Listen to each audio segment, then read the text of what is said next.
एक बार एक बहुत व्यस्त बाजार में अचानक सभी लोगों का एक बड़ा समूह एक जगह इकट्ठा होने लगा। बाजार में बाकी सभी लोग भी उत्सुक हो गए और वे यह देखने गए कि ये हंगामा किस बारे में है। जब सभी ने जांच की तो उन्होंने एक संत को हवा में उड़ते हुए देखा। उसकी आंखें बंद थी और वो पद्मासन में बैठा था, जबकि उसका एक हाथ छड़ी पर टिका हुआ था। हवा में तैरते हुए संत गहरे ध्यान में था। हर कोई हैरान था कि वे क्या देख रहे हैं। आखिरकार पूरे राज्य में उस संत के बारे में पता चला जो हवा में उड़ सकता है। अन्य राज्यों के राजा संत को देखने और उनसे ज्ञान प्राप्त करने के लिए आने लगे। हर दिन संत अभ्यास करने के लिए हवा में ध्यान करता। वो अपना सारा दिन लोगों को आध्यात्मिक सबक देने और उन्हें आशीर्वाद देने में बिताता था। संत ने भोजन में केवल फल खाया और पानी पिया। यही तो उनका दिनचर्या था। हालांकि संत का एक रहस्य था जिसे कोई नहीं जानता था। हर दिन लोगों के जाने के बाद संत ने सुनिश्चित किया कि कोई भी उसे नहीं देख रहा और फिर अपनी छड़ी से लगी एक सीट को प्रकट करने के लिए अपना लबादा उतार दिया।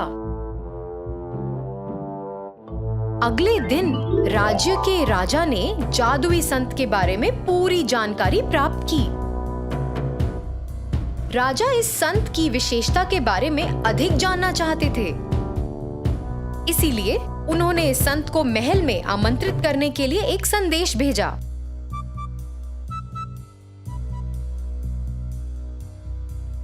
संत तो अपने दिनचर्या में था।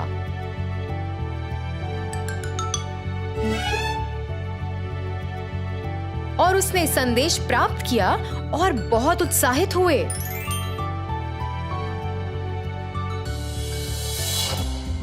तो मैंने राजा का ध्यान आकर्षित कर ही लिया। आखिरकार वो सब हो रहा है जैसे मैंने सोचा था।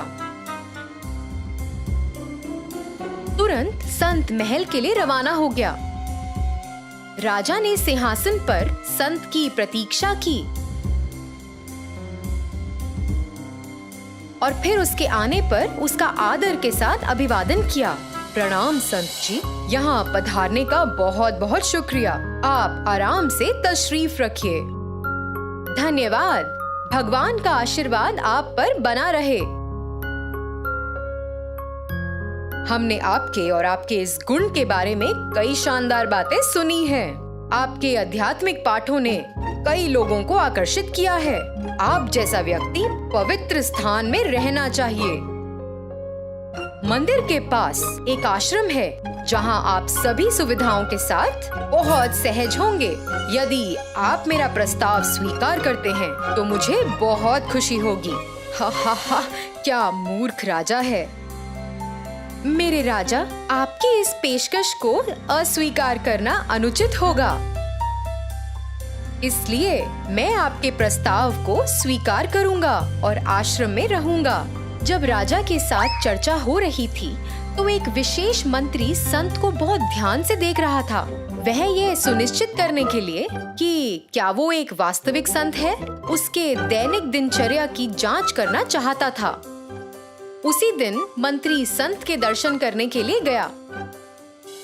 उसने संत को दूर से देखा और उसकी दैनिक प्रथाओं पर गौर फरमाया। संत पहले हवा में ध्यान करता था। कुछ समय बाद लोग उसका आशीर्वाद लेने आते और बदले में उसे फल देते। वो अपना दैनिक पाठ देता और अंत में अपना दिन समाप्त करता। सूरज ढलने के बाद लोग आखिरकार आश्रम से चले गए। संत ने आंखें खोली और ध्यान से चारों ओर देखा। जब उसे यकीन हो गया कि सब लोग चले गए हैं तो उसने अपना लबादा उतार दिया और खुफिया सीट से उतर गया। मंत्री ने ये देखा और चौंक गया। मैं ये जानता था, मुझे पता था कि इस संत के बारे में कुछ तो गड़बड़ है। क्या धोखा है। मैं अब हमारे राजा को यह साबित कर दूंगा। मंत्री ने झट से महल में जाकर राजा से कहा, मेरे राजा, मैं इस राज्य को छोड़कर जा रहा हूँ। क्यों? किस बात ने आपको इतना परेशान कर दिया? ढोंगी लोगों को बहुत सारे सुख भोग दिए जाते हैं, बिना यह जाने कि वे इसके लायक हैं कि नहीं। मैं ऐसे अन्यायपूर्ण साम्राज्य में नहीं रह सकता। साबित करो कि तुम जो कह रहे हो वो सच है, नहीं तो मैं तुम्हें सजा दूंगा। महल में उस संत को बुलाओ और मैं आपको साबित कर दूंगा कि वह एक ढोंगी है। अच्छा, तो इस समय आप उस संत के बारे में बात कर रहे हैं? यही आपको परेशान कर रहा है? हाँ महाराज, वो हमारे राज्य के सम्मान के योग नहीं है। ठीक है, संत को यहाँ बुलाओ।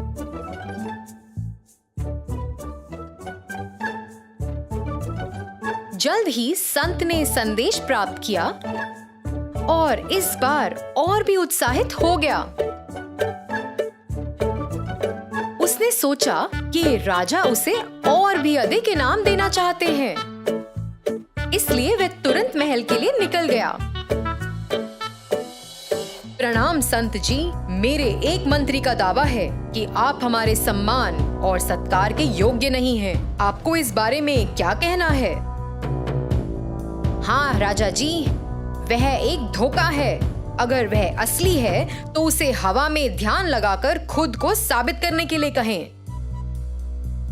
कृपया हमें आपसे इस बारे में पूछने के लिए क्षमा करें, लेकिन क्या आप कृपया अपना ध्यान लगा सकते हैं ताकि हम इस संदेह को स्पष्ट कर सकें?